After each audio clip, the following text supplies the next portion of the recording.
Morning, everybody. Today on the porch, I finally made it to the end of Mark. And at the end of Mark, there's a story of the widow's offering. I made it to the end of Mark 12. I haven't made it to the end of Mark yet. But at the end of Mark 12, there's a story of a widow who comes to give an offering. And so I'm just going to read it. It says in verse 41, Jesus sat down opposite the place where the offerings were put and watched the crowd putting their money into the temple treasury. Many rich people threw in large amounts, but a poor widow came and put in two very small copper coins, worth only a few cents. Now, this is interesting because Jesus takes time to sit down and watch.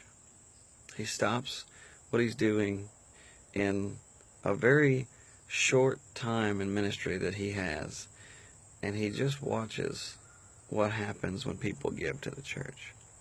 Not give to the church, but to give to the cause of Jesus Christ. And this is important because I think we miss what it means for us to tithe and what it means for us to give an offering.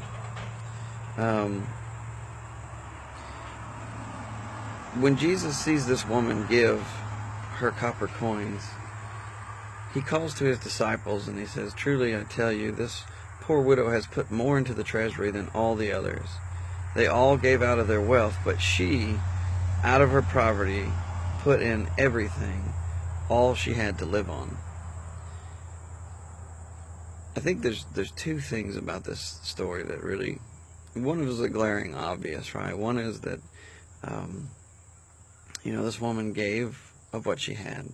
She gave even what she didn't have, and it didn't matter to her as much because she knew that she was giving to God, and God was going to take care of her. This is something you hear all the time at church when we talk about tithe, but it's not just tithe. Sometimes those copper coins are your hours of the day. Sometimes those copper coins are stopping and helping someone on the side of the road. Sometimes those copper coins are different things that you've got to be willing to sacrifice for the kingdom. One of my most valuable and seemingly least plentiful assets would be time. Seems like every day I lose hours instead of gain them. And so one of the things that I noticed when reading this is that Jesus says to the disciples, he says, they all gave out of her wealth, but she gave out of her poverty and put everything she had to live on. Well, just looking at the woman, you may not have known that she was giving everything she had to live on.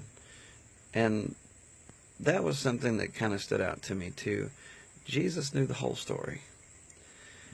We have in our lives many times where we look at what we think we see, but we only see the glaring obvious. We don't really look much deeper, and because we don't look much deeper, we miss a lot of things. We confuse a lot of things, and we get upset and offended, or we treat people differently because we think we know the whole story. But Jesus wanted to bring attention to the disciples of what was going on, and so he literally tells them that he knows that this woman is giving everything she has, while the rich are just kind of throwing change into the bucket. She is bringing everything she has. And when we're sitting at church or we're somewhere and someone is giving, sometimes we have a tendency to ponder about things that we don't really understand, we don't know much about. And so one of the things God did today to kind of illuminate that for me was to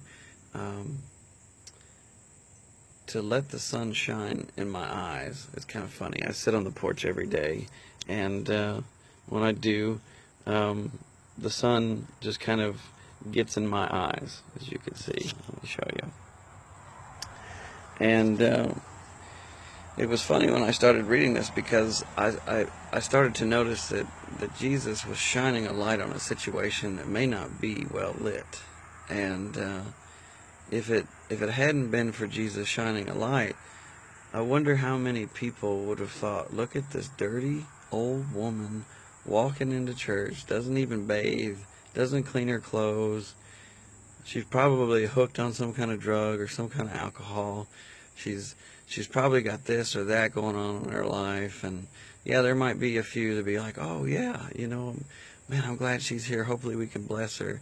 But a lot of times, I find that when someone who has been homeless walks into a church, that most of the people around them, you know, can't hardly deal with the smell, much less love the person in a way that they need to be loved. But how many times do we watch people bring all that they have and all that they are to the altar, and we sit to the side and think of what we're going to do for lunch? I don't know. That was the message God gave me this morning. Thank you, guys. God bless.